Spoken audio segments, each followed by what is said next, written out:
اعوذ باللہ من الشیطان الرجیم، بسم اللہ الرحمن الرحیم۔ اردو انفو ٹی وی کے معزز دوستو، السلام علیکم۔ دوستو، دجال کے فتنے کے بارے میں تو آپ سب لوگ بخوبی جانتے ہوں گے، لیکن آج کی اس ویڈیو میں آپ کو بتانے والا ہوں کہ حضرت عیسیٰ علیہ السلام کس تلوار سے دجال کانے کو قتل کریں گے اور وہ تلوار اس وقت کہاں موجود ہے۔ مکمل تفصیلات جاننے کے لیے ویڈیو کو آخر تک ضرور دیکھیں، اور نئے آنے والے دوست ہمارے channel Urdu info T V کو سبسکرائب کر کے ساتھ لگے بیل آئیکن کو پریس کر لیجئے۔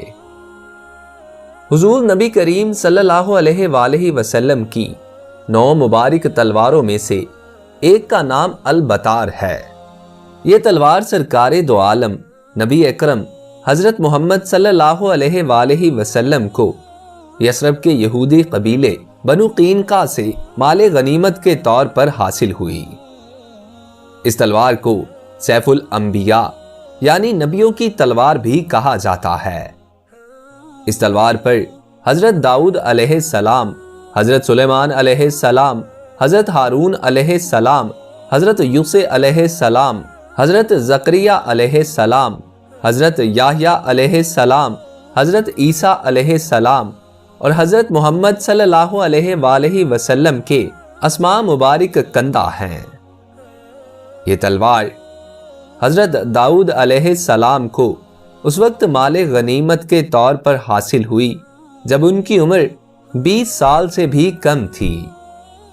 اس تلوار پر ایک تصویر بھی بنی ہوئی ہے جس میں حضرت داؤد علیہ السلام کو جالوت کا سر قلم کرتے دکھایا گیا ہے جو اس تلوار کا اصلی مالک تھا۔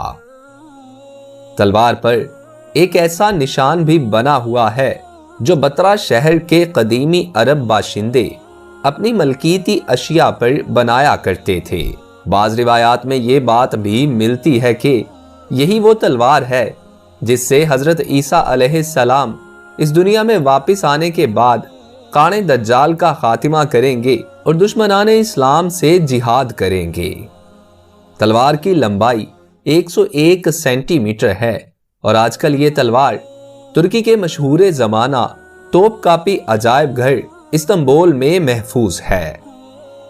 دوستو، اگر آپ لوگ دجال اور یاجوج ماجوج کی ویڈیو بھی دیکھنا چاہتے ہیں تو اس ویڈیو کی ڈسکرپشن میں نے ان دونوں ویڈیوز کا لنک دے دیا ہے، آپ وہاں پر کلک کر کے دیکھ سکتے ہیں۔ اگر آپ لوگوں کو ویڈیو اچھی لگی ہو تو اسے اپنے دوستوں کے ساتھ واٹس ایپ، فیس بک وغیرہ پر شیئر کیجیے، اور نئے آنے والے دوست ہمارے channel Urdu info T V کو سبسکرائب کر کے ساتھ لگے بیل آئیکن کو پریس کر لیجئے تاکہ اس قسم کی ہر نئی آنے والی ویڈیو بر وقت آپ تک پہنچ سکے۔